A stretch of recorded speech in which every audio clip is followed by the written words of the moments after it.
Welcome back to the channel. Today I'm explaining the movie Liverleaf, which was released in 2018. The movie starts with the main character of the movie, Haruka Nozaki, opening her school locker to find dirt and dust inside it. She is then approached by a handsome and smart classmate, Mitsuru Iba, who asks her if she is waiting for someone. Nozaki replies yes, and Iba greets her goodbye. Later, while Nozaki is returning home, she is bullied by her classmates. They have stolen her shoes away from the locker and throw them in a pit full of mud. Nozaki gets down inside the pit but trips on the mud to get all dirty. She just picks up her shoes and the girls begin throwing her belongings from the bag all over the place. Takabana mentions that they are doing it because she played with the feelings of another girl, Teiko, but Teiko denies it and says that it has nothing to do with Aba. Nozaki silently gathers her belongings and walks back home. When Nozaki reaches home, her sister Shuko starts crying seeing her in this miserable condition.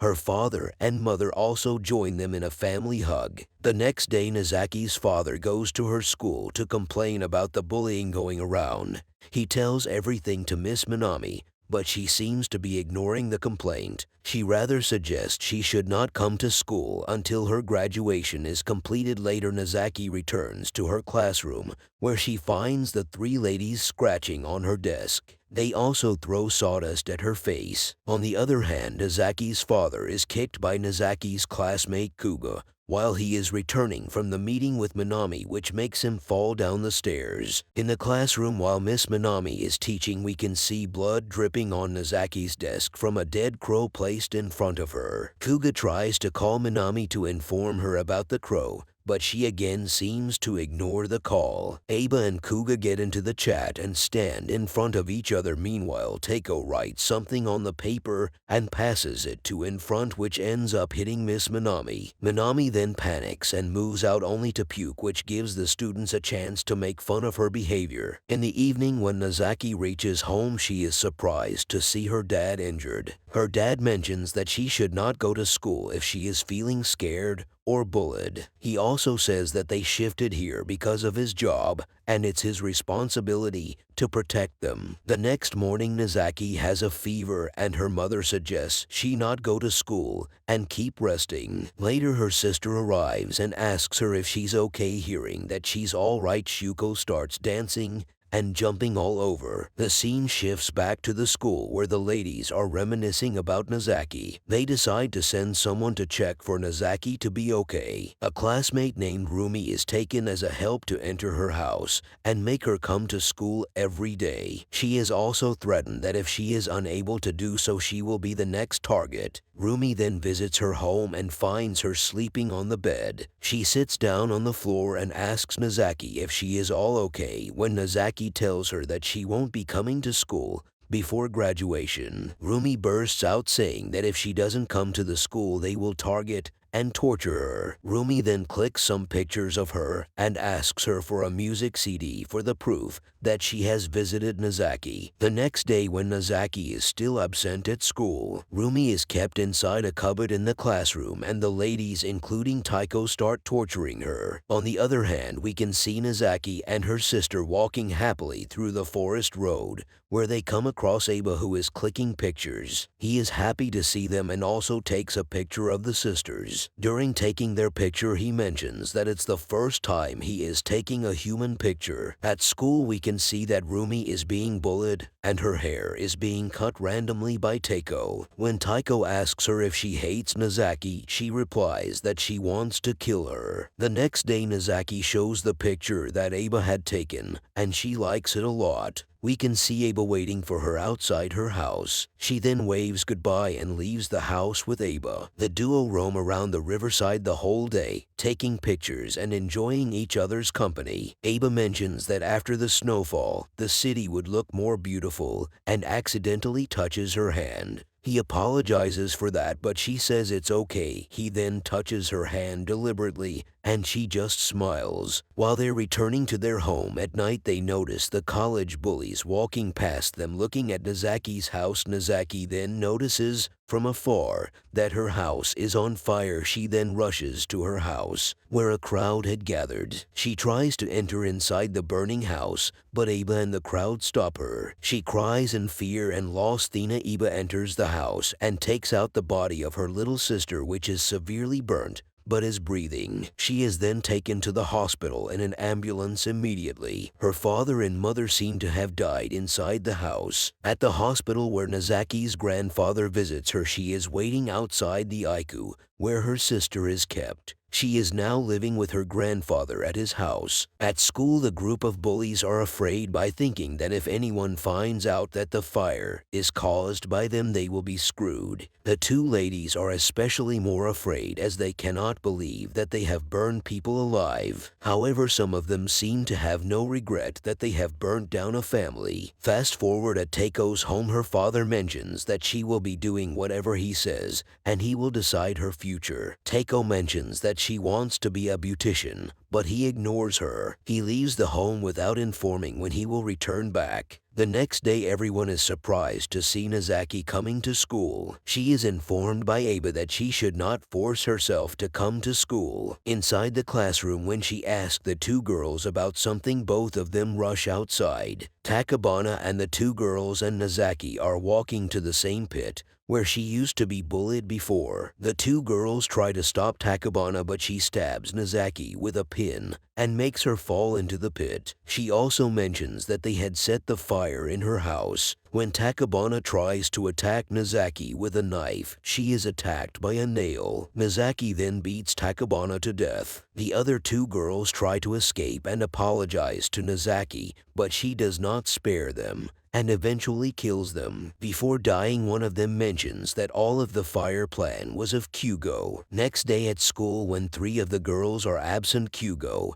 and the other two start to worry. Further noticing the police officers outside the school, they panic, and Kyugo mentions returning home. As it is very cold on the way back, he meets Nazaki and tries to bully her again. When he pushes her, he is stabbed by Nazaki. He runs to save his life but falls down the slopes and is severely injured. Nazaki then leaves him alone to die in the cold. The next day, because of the heavy snowfall, Grandpa tells Nazaki that the school will remain closed and she can rest all day. Meanwhile, Aba comes to visit Nazaki. Grandpa mentions that he's going to take Nazaki and her sister Shuko back to Tokyo after her graduation. He also asks Aba to take care of her and to protect her. At Rumi's house, she gets a call from the two boys who informs her that the three girls, including Kuga, are missing. He also adds that Nazaki has killed all of them and is coming after her. He threatens her to make a move before she kills her and says that they are going to finish her tomorrow. Next morning, Nazaki is out on her own through the woods when she stops by to admire the liver leaf flower. She is attacked by the two guys. They underestimate Nazaki and decide to split up to hunt her. Aigawa finds her and makes her fall onto the ground. He mentions that he likes her a lot and tries to kiss her, but she denies. Then he tries to force her to kiss, but suddenly is attacked by pliers by Nazaki. Another boy from a distance tries to aim at Nazaki with an arrow, but shoots right through Aigawa's head and kills him. When he tries to attack Nazaki, she stabs him and kills him too. At school, the parents of the three girls are trying to complain about the missing girls. The next day, Aba comes to visit Nazaki, and the two go out for a walk. They reach the same place from where Aba mentioned that the city would look good with snow covering it. They kiss for the first time, and Aba promises to protect her. At home, Aba tells her grandmother that he would like to go to Tokyo for further study and wants to live with Nazaki as she has nobody to count on. Now Rumi is near the pit where Nazaki was bullied. She slides down the pit to find the dead bodies of the three girls. She is very frightened to see that and tries to call Teiko to inform about all this. However, Teiko does not answer any of her calls. While bullying Rumi, she had mentioned earlier that she would like to kill Nazaki. We are shown footage from the past where she mentions that she would make her burn inside her house, pouring pouring kerosene all over. We're shown that Rumi is carrying a gallon of kerosene with her towards Nazaki's house. Takeo prefers to return to her home, and the other continues to move forward. In the next scene, we can see Taiko coming to visit Nazaki at her house. After finding no one at the house, she starts to return back. On her way back,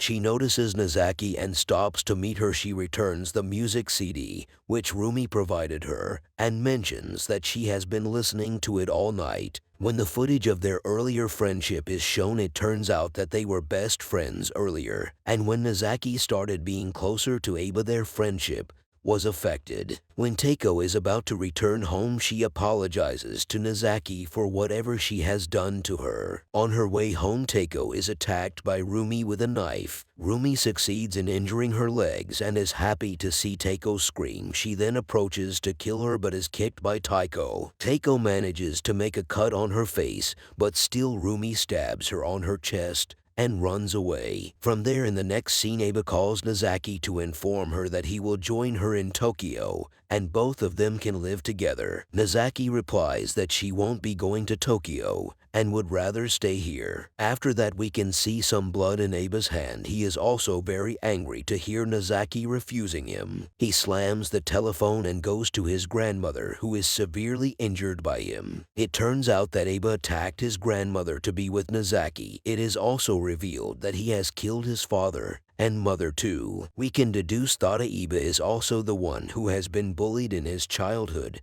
by his father. Later, he leaves his grandmother on the floor to die. At Rumi's home, she is afraid, and when her mother asks her about what has happened, she just stabs at the door and requests her not to be so nice to her. Meanwhile, the parents of the missing students gather together at the school asking for details about their children. Miss Minami arrives there and the parents start insulting her. Minami explodes her anger of being bullied every single day, and she vomits again. She falls on the road and gets crushed by the snow shredding machine to die instantly. At the hospital, we see Rumi trying to burn Shuko. Nazaki arrives in time and attacks her. When Rumi mentions that she should not kill anyone in front of her sister, she leaves her, and Rumi runs away. While Nazaki is speaking with Aba, a nurse comes running to inform Nazaki that her grandfather is severely injured and is at the hospital. Nazaki feels suspicious of Aba and rushes towards him to check his hands. Her suspicion becomes true as she finds Aba's hand full of blood. He further adds that the wound is because he tried to convince her grandmother. A night before, Rumi arrives there and explains how she and other guys lit fire to her house. It turns out that they burned her mother alive outside their house. Rumi mentions that she loved the smell of the fire. When Nazaki's father arrived for help, another guy shot him on the leg. Rumi then started throwing kerosene all over his body along with Shuko. Though others tried to stop her, Rumi was the one who lit him on fire along with the little sister. After hearing this, Nazaki tries to attack her but gets stabbed by Rumi. Aba brutally attacks Rumi and in this act throws his bag towards Nazaki. Nazaki finds a picture of her father and sister burning alive. Aba had taken a picture of them before saving her sister. Nazaki is angry to see the picture, and Aba tries to explain that he took it because he was intrigued by his act. Nazaki then takes out the knife from her stomach and tries to attack Aba. After she attacks, Aba gets angry at her and starts punching her in the face. Right then, Aba picks up his camera to take a picture of her face. He notices the liver leaf blooming and starts taking its pictures. He tells Nazaki to promise him that she will stay with him, otherwise he will leave her to die in the cold. Meanwhile, Nazaki picks up the bow and arrow of the guy she killed before and shoots right through the camera into the eyes of Aba, killing him. After he dies, she starts moving forward towards her home, but is badly injured. She takes out and has a look at the necklace her sister gave her and falls flat on the road. In the last scene, we see Taiko taking her graduation certificate. She reaches towards their classroom and remembers how she and Nazaki used to be friends together.